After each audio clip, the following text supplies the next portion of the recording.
Hello, everyone, and welcome to this week's edition of the Spanish Football Podcast. I'm Phil Kitromilides. I'm joined as ever by Sid Lowe, who is joining us live from Real Sociedad's Real Arena, where he's doing something, pretty mad, even by his standards, in terms of relentlessly covering Spanish football. But he slept very little last night, drove up to San Sebastian, and he's doing something very special for ESPN. Sydney, we won't go too much into it because you're covering what you're doing on this week's TSFP diary. So we'll leave it for patrons at patreon.com/TSFP to find out what you've been up to. But suffice to say, you're pretty bloody knackered. And I've still got the journey home to come. Yes. Anyway, all of which means let's bash out this podcast as quickly as possible. Before we crack on with talking about what happened on Matchday 29, we have a very important announcement. TSFP is heading back to London for another live show with La Liga. It's on Friday, the 24th of April, 6:30 p.m, upstairs at the Fox on the Green pub on Upper Street, North London, Islington. Tickets are on sale now. They're £19.50. That includes a drink and several hours entertainment with us. It's an intimate. Several hours. It's intimate, Sid, very intimate. Tickets are limited, so get yours now. You can find the link in the episode description or on our social media. So this is what happened on Matchday 29. Friday night saw Villarreal beat Real Sociedad by 3-1. Villarreal scored 3. They could have scored 7 or 8. Obviously, they read last week's newsletter where we were criticising them for not necessarily being a very good team. So glad that we spurred them on. Saturday saw Elche come from behind to win a massive 6-pointer at the bottom against Mallorca. They beat them 2-1. The relegation zone, dropping Mallorca into it. Getafe continue their quite frankly ridiculous form since the turn of the year. They beat Espanyol 2-1. Espanyol also haven't won this year, so therefore was ridiculous for another reason. Levante beat Oviedo 4-2. Sydney was there to witness an insipid performance from Oviedo, one which probably, if not mathematically, confirms their relegation. Osasuna beat Girona 1-0, and Valencia beat Sevilla 2-0 at the Ramon Sanchez Pizjuan. We're still awaiting 100% confirmation. I think I haven't seen it yet, but Mateus Almeida is going to be sacked by Sevilla. I'll have a little check while Sydney is talking at some point to see if it's actually been confirmed, but that is going to be his final game in charge. Then on Sunday, Barcelona beat Rayo 1-0. Celta were 3-0 up at home against relegation-threatened Alaves. So far, so good. And then Alaves scored 4 goals to win 4-3, one of the most ridiculous scorelines in Spanish footballing history. Athletic Club beat Betis 2-1, and the Madrid Derby finished 3-2 to Real Madrid. Patreon.com/TSFP is where we are for most of the week, by the way. If you want Spanish football content, we do loads of content over there. A bonus pod every Thursday, a Q&A pod every Tuesday. There's a newsletter out for patrons every Monday as well. Loads of content from €4.75 a month. Come and join us. It's even cheaper if you get annual membership. Sydney, loads of talking from me there. Let's hear about the Madrid Derby, which you were at last night. Real Madrid beating Atletico Madrid 3-2. It was a terrific game in terms of a spectacle for the neutral, which these games often aren't. What did you make of it? Yeah, it was fun, wasn't it? And that was the most striking thing that was fun. I thought we saw some pretty good things from both teams, actually. I thought we were talking about it yesterday at half time in our WhatsApp group, sort of saying this isn't terrible from Real. There were moments they probably should have scored goals. But I also felt it was a first half performance from Atletico Madrid that kind of showed the way against Real Madrid and the underline for me, if you like how Man City got it wrong, which is that you can resist Madrid up to a point, you can allow Madrid to come up to a point, and if you can overcome that first little wave of pressure, then the pitch opens up. And I thought Atletico Madrid managed that part of the game really, really well, creating chances, working their way through, scored an absolutely gorgeous first goal, really, really good first goal. And I actually thought, I mean, it's a fantastic, such a well worked move, and it's the kind of move that, as I say, is that once you can overcome that first wave of pressure, the pitch opens, you use the ball well. Now they had to use the ball really, really well to take it, and then it turned into a really fun game. I actually thought it's true that Atletico Madrid's second goal from Nahuel Molina came out of almost nowhere. But it's an absolutely brilliant strike. They almost got a third when they were 3-2 down, when Julian Alvarez, almost out of nowhere, swings one against the post. And possibly you would say that Atletico Madrid definitely didn't make enough of the fact they had a man more for the last, 20 minutes or so. But it was a lot of fun. A very, very good performance, I thought, from Vinicius. I thought Trent Alexander-Arnold, who didn't start, came on and played 20 very, very good minutes. I think possibly the best minutes I've seen him play for Real Madrid. Brahim, I thought, had a very good game again.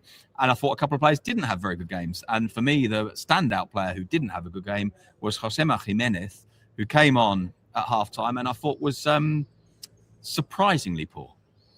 Yeah, it was almost comic. He made sort of an error for the second Real Madrid goal. He almost injured Alexander Sorloth as well, trying to help out in the attacking final third as well. And yeah, they looked pretty ropey at centre back in the second half. David Hanchko as well wasn't brilliant for Atleti in that second half either.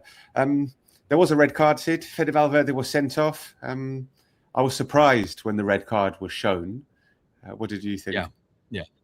I think it's not a red. I think it's fine for it to be a yellow. I thought this was a game in which there's three decisions that people are talking about, where a potential penalty at each end, one that's given to Real Madrid, one that's not given to Atletico Madrid, and the red card. I think probably the two penalty decisions are right, and I think the red card probably isn't right. But I'm going to follow Simeone on this. Simeone was asked about this, pushed on this a little bit post-game, and he said, I'm not going to talk about this because this isn't the reason we lost. And I think he's right. It's not the reason they lost.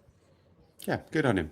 All right, let's talk about some of the individual performances. You mentioned Vinicius played well. He scored twice. He's had a very good week last week, obviously scoring twice in Manchester as well. Kylian Mbappe was on the bench for this game. He came on in the second half. As you said, Brahim started, and that was a bit of a surprise because we actually thought Kylian Mbappe was going to start. Alvaro Arbeloas leading us to believe that Kylian Mbappe was 100% fit. He trained normally, played some minutes in Manchester. We thought we were going to see him, but we didn't. Was this Arbeloa just giving continuity to a system that had worked pretty well with Vinicius and Brahim Diaz up front, or is he just trying to ease Mbappe back gradually, or a bit of both? I think both of those things are sort of true. I think it's more true that he's easing Mbappe back than he's giving continuity, because I think however much continuity he might have liked to give back, if Mbappe had genuinely been 100%, and if he'd had a couple of games with 20 minutes to get himself to 100%, then I think he would have started. I think as well, there is a degree, at the very least, of this being in the back of their minds. I don't think it's the forefront of their decisions. A degree of saying to France, he's not completely ready. Don't go giving him 90 minutes here. Don't go doing that. And I also think it's because with Mbappe coming off the back of injury, they could make this decision. I think it's going to be very interesting to see how he manages the return of Mbappe and the return of Bellingham when they are fully fit, because I think he's had really good performances out of Brahim for the last couple of games. Now, Brahim's a player who actually I think hasn't done very much this year, hasn't had the chance to do very much this year, but the last couple of performances have been very good. And Arbeloa talked about him in quite an interesting way. I think there were two things he said that I thought were interesting. One was that he described his position as false nine, which I wouldn't have described it as, but I thought, actually, you know what, there's an element of truth in that. And he was there, and then he was vacating that place. This is the thing that was really interesting to me. He was vacating that place for Fede Valverde to take it, and then taking Fede's place on the right. And those two were swapping over. And Fede was much higher up the pitch, which is something that Xabi Alonso had tried to do in the Club World Cup, and we hadn't seen very much of until the last 3 or 4 weeks, with Fede being much higher up. The other thing that that Arbeloa said about Brahim that I thought was interesting was he said, I'd had a conversation with him, and I couldn't allow him to be satisfied with not making mistakes, with just playing a decent game. You know, a decent, good game, no mistakes, nothing wrong. This is a good performance. Because he's saying he's a player that if you forgot him on the pitch, you want him on the pitch because he takes risks. And you want him to have the willingness to take the risks, because that's when he can have a genuine impact. And I think actually what we've seen, because of him being higher up the pitch, because of him being closer to goal, because his close touch and control in around the area is good, because his final pass is good, that's where he can actually be genuinely useful.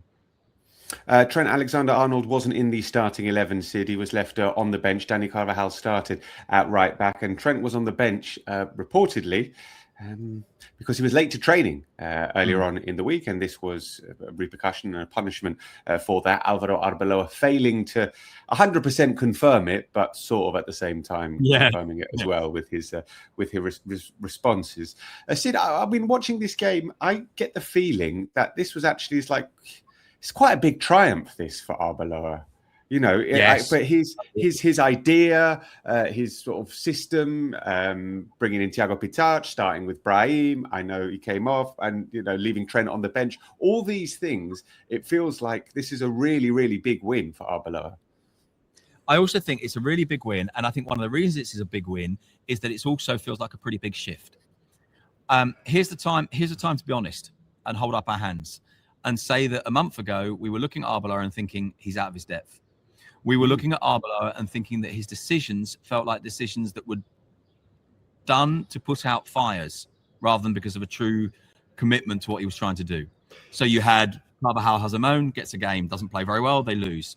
You have the situation with Mbappe where it felt like he didn't really know what was going on. Real Madrid didn't know what was going on, that France and Real Madrid were in different places, and that it felt a little bit like Mbappe and Madrid might have been in slightly different places, actually. You felt like the discussion of Vinicius. I want everyone to give the ball to Vinicius, and then a couple of games later, why do we keep giving the ball to Vinicius? We saw the poor performances of Howson. We saw, I think, a sense that it wasn't really convincing, that we thought he'd found a formation to protect the back four, which was the three muscular, athletic midfielders, Tchouaméni, Valverde, Camavinga, and then he broke that up. And with Thiago, I thought at least, and I was definitely wrong on this, it felt a little bit like he was trying to make a point.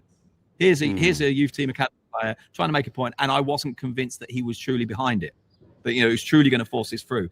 And I think what we've seen in the last few weeks, beating Guardiola's team, beating Simeone's team, beating, who else has he beaten? Mourinho's team. Now, admittedly, the second leg against Mourinho's team wasn't very good, but beating Mourinho's team, I think and in all of those, there being elements of what he did which surprised the opposition manager. Elements of what he did that suggested a manager who's thought things through, planned things, executed things well, in a way that, in truth, a month ago, we wouldn't have said. A month ago, I felt, quite honestly, and I have to be honest about this, I felt that he was a reactive coach trying to deal with problems rather than having an overall vision, that looked a bit weak, that looked a bit, as I say, reactive. It looked a little bit like he was saying, oh, that guy's annoyed, tell you what, I'll give him a game. That's how it felt. And I think with the vantage point of 3 or 4 games on, and the kind of games they've been, and the success that he's had, and I think it was actually a relatively simple, for example, the approach he took to Manchester City, but it worked. And tactically, he got the better of Guardiola. That's a reality. And I think we're looking at now and thinking, I think what this does is it doesn't just win these games. It doesn't just reinforce him in our eyes, because our eyes are irrelevant, really. I think it reinforces him in the eyes of the players. And I think actually trying to be nice to the players isn't always the best way to get their respect. Being shown to be right is a better way of getting their respect. And I think he's in a far, far better position he was as recently as 2 or 3 weeks ago. Atletico Madrid, obviously, this game was far more important to Real Madrid than it was to Atleti. Real Madrid still just 4 points behind Barcelona. We still have a title race on. Atletico Madrid are out of the title race, but they're still in with a chance of claiming silverware. They've got the Copa del Rey coming up on the 18th of April. They're in the quarterfinals of the Champions League as well. Is this a damaging defeat for them at all? No, I don't think so. No. I think it will hurt a little bit, and I think the way that they failed to really carry the game to Madrid until the last 10 minutes will have hurt a little bit. I think the performance from Jimenez will be a little bit of a concern. I think they will have been made aware again of something they already knew was a problem, which is that defensively on the left-hand side they're vulnerable. I think the return of Marc Pulbil will be important to that. But I don't think this really does them any damage. I think this shows that they can make things happen. I think it was another illustration of the improvement of Julian Alvarez as well, which I think is really important. I thought he was involved in a lot of the game. He did a lot of the good things. There were some very nice moments from Llorente and from Simeone, whose assist for the first goal is brilliant. You had the dynamism of Lookman. I thought you had patches from the middle of midfield which were okay from Koke and Cardoso. So no, I don't think this does do them a huge amount of damage. And I think you're right. They absolutely didn't need to win this game. Which isn't to say they didn't want to, by the way. I'll make this very clear, but they didn't need to. No. I totally agree. And also the starting 11 By the way, Phil, here's another thing. Yeah. Sorry, just briefly. Is it possible that in terms of Atletico's genuine interests, losing this game was the best result for them? Because if they had won this, Barcelona 7 points clear. Barcelona can then maybe take the risk of resting some players to be ready for the Champions League games against Atletico Madrid. As they now have Real Madrid only 4 points behind them, they can't take the risk of resting any players for the Champions League game against Atletico Madrid, one of which, by the way, one of the league games is actually also Atletico Madrid. So I wonder if this is actually, in a weird and slightly perverse sort of way, a good result for Atletico Madrid. Brilliant, Sid. That's why you're the best. That's why you're the GOAT, Sid. Come up with these brilliant theories. Yeah, interesting. Very interesting. All right, let's move on and talk about Barcelona beating Rayo Vallecano by a 1-0. The only goal of the game scored, a header from Ronald Araujo in the first half. They had a few other chances, and Rafinha, but mainly in the first half, Rafinha hitting the woodwork, and he was also through on goal and missed. But Rayo had a higher XG in this game. They had more Opta-defined big chances created in this game. And sweet Lord, they should have scored. I do not understand how they have not found the back of the net in this game, although I do understand because they can't bloody score. Anyway, we'll talk about Rayo in just a second. But Barcelona, they got over the line, Sid, one of their least convincing home performances of the season. And there have been a couple. Usually they kind of respond in the second half when they've been poor in the first half. They average 3 goals a game at home. Literally, they score 3 goals a game every home match. And they didn't come close to scoring 3 goals. They didn't look like they were going to score 3 goals on Sunday. It was a bit of a flat performance. It was a flat performance. In fact, as you say, normally they respond. I thought the second half was worse than the first. I thought the first half was a great performance. They had 2 or 3 chances where they might have felt they could have gone in with a goal or so more. Obviously, the impact of midweek against Newcastle may well be significant, although in theory that was a game they enjoyed, but it doesn't mean you don't get fatigued by it. Rayo played on Thursday night. Exactly. Had 60 hours between the 2 games. That's the next step to this argument. And anyway, in theory, Rayo are impacted more than Barcelona are on that. I wonder if there is that little bit of an emotional climb down, which says this isn't our battle because this is one we win anyway. And I think maybe there was a degree of complacency, or at least a degree of this isn't the game that's going to be hard for us. And then you discover it's hard, and it's not always that easy to kind of reawaken yourself and start playing at your best and start being what you should be. I think there was, I thought, an instability at the back, although I do kind of quite like Ronald Araujo as a right back, possibly more than as a centre back. And to answer your question about how on earth did Rayo Vallecano not score, apart from 2 words. 2 words: Garcia and Joan. Yeah, he's bloody good, isn't he? Particularly good against Rayo. He was very good in the first game between them this season as well. And Vallecas, when it finished 1-1, he made, I think, about 6 or 7 saves in that game. And it was also instrumental in this one as well. Barcelona have a problem at number 9, Sid. They have a problem at number 9. Absolutely do have a problem at number 9. And I'll be honest with you, I don't know what the solution is. I think I said this in the pod on Thursday of last week, but if I didn't, I'm going to say it now. And if I did, apologies for repeating it now. Literally about 10 seconds before he scored the first of his goals in midweek, I'd nudged the guy next to me and said, Lewandowski's finished, isn't he? And then he scored 2 and everyone thinks, oh, well, he's good again. And I still do think that when it comes to the ball dropping, him finishing, or maybe even at times to him holding the ball up, I still think there are moments when he can be useful. But yes, they have a problem at number 9. They absolutely have a problem at number 9, which, again, to repeat a theme that we've talked about before, makes you wonder why Rashford is getting so few opportunities, because that's an option for him. Although I think we all probably agree that he's not really a number 9 and he's better off on the left. And certainly Flick thinks that.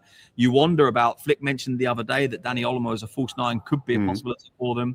Maybe that's something they try at some point. It's interesting, isn't it, that at this key point in the season, Ferran Torres, who he seemed to really believe in earlier in the season, he doesn't seem so convinced by. But I agree with you. Barcelona have a problem at number 9. Can I put forward a little theory as well? Because with this game, I would like to take a case study in sort of numbers in terms of matches played at 2 p.m. involving Real Madrid and Barcelona, and to analyse their performances in those 2 p.m. games, because I think it's stark how often they are poor in that early kickoff slot. I don't know why, but it's something that happens over and over again. And this was the early kickoff on Sunday, and Barcelona were very slow and sluggish. My theory, I think actually that theory, I mean, I'd like to know the numbers, but I think you're probably right. My theory, I think, or my offering of part of the conclusion to this is that I think the pitches are drier for the most part, which I think means the ball moves a little bit slower. I think it just feels like less of occasion. I think that in terms of the preparation pre-game and that extra little bit of a sense that you're not kind of off the back of a couple of days from your previous game, then going straight into it in the morning, but there's a preparation time, there's a siesta time, all those kind of things, I think play into it a little bit. I think there's less atmosphere in these games. And I also think there's maybe, and again, I'd have to know the numbers on this because it might be that what I'm saying now is complete nonsense, but those two teams play most of their games late. Oh, yeah. So So when they play early, they're out of sync in a way that the teams that play quite a lot of early games aren't. Yeah, so I think that's probably it. But yeah, I think it's quite striking. All right, let's move on. And producer Al has confirmed that Matias Almeida has been sacked by Sevilla as their manager after a really awful performance at home to Valencia on Saturday night. Valencia didn't have to be particularly good to win 2-0 and be pretty comfortable. We've spoken quite a lot about Sevilla. We've written about them in the newsletter as well this season. Spoken about them last season, Sid. They finished 17th last season. They were the worst team not to get relegated in La Liga. They're only 3 points above the relegation zone now. There is a real sense that relegation is a threat when we felt like they had just about done enough to move themselves above the drop zone, and they will probably be all right because there are 3 worse teams than them in the division. But yeah, this is another absolute disaster of a season for a club that 3 years ago. I mean, listen, in 2020, 2021 and 2022, they finished 4th, Sid. Yeah. 3 years in a row, they finished 4th. 2023, they finished 12th, but they won the Europa League. And then they finished, 17th. And it's been terrible for the last couple of years for Sevilla fans. And I feel sorry for Matias Almeida because he felt like someone who was giving it his best shot, and he feels like a sort of quite a genuine guy and an emotional guy and a bit of a deep thinker and someone who tried, but ultimately, a very difficult situation. Yeah, and I feel like he's a guy who's conducted himself with a degree of dignity, which at times I think a lot of the time I think the club's ownership hasn't.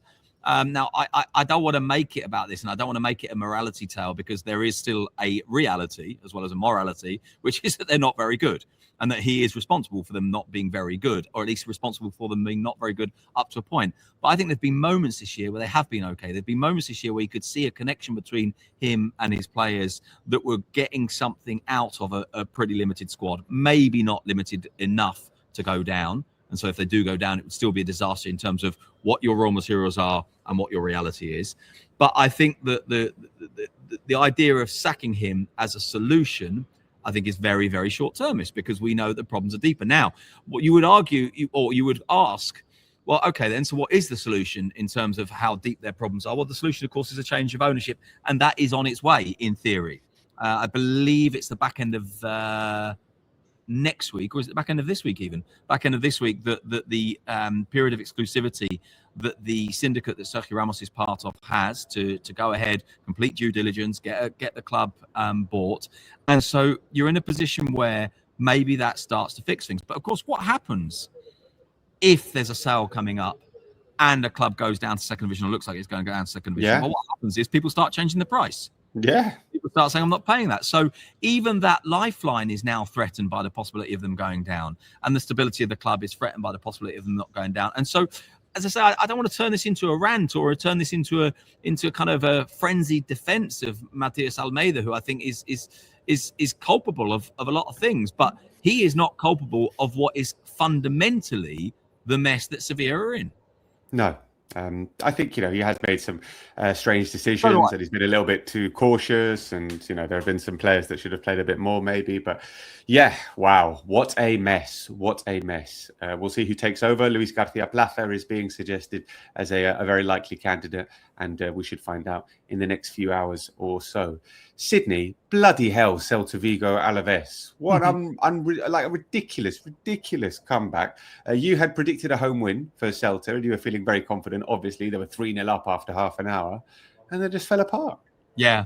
And post-game, no one was talking about the physicality, but I think that's probably a part of it. You just mentioned how little rest that Rayo had. The similar situation for Celta. The difference of 4.5 hours was it was a 2 o'clock game to the 6:30 game. But they had played away in the Europa League as well. They had played away. They'd gone to France. Yeah. But they've rotated really well this year. They've withstood that really well. They allowed, I think, a fairly silly goal that seemed like, which was the start of Alaves getting back into it. But I think even at that point, they didn't imagine it, which is possibly part of the reason why it happened. The final Alaves goal is absolutely glorious, by the way. But yeah, this was brilliant. What a lot of fun. And for Alaves, I gave that amazing stat last week, which I now can't remember whether it was 5 of 6 or 6 of 7. But let's assume it was 6 or 7 because it sounds better, even if it's 1 out. 6 of their last 7 goals they conceded had come from the 88th minute onwards. So it was quite nice to see them turn one round for once rather than be the victims of one being turned round for once. And a bit of, the impact from Quique Sanchez Flores continue. Yeah, because there were positive signs despite the defeat in the previous game. So that's important for them. And I think it's important for them because this isn't a manager coming in trying to change things. This is a manager coming in because the club was obliged for him to come in because, of course, their previous manager had walked away. All right, Sid, listen, you've had 3 hours sleep. You've been up since 6 a.m. and you've got a 4.5 hour drive home. So I think we'll call it a day there. Before we go, I'll just tell you what happened in the Segunda. Oh, please. What's that? There's a terrible noise in the stadium. I don't know if someone started I'll tell you, or a lawnmower or something.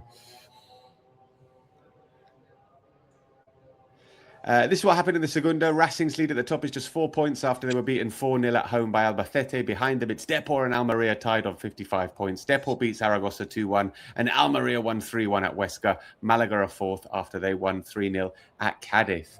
Thanks very much for listening, guys. We're over at patreon.com/TSFP for the rest of the week. So make sure you come and join us. Adios. Cheerio.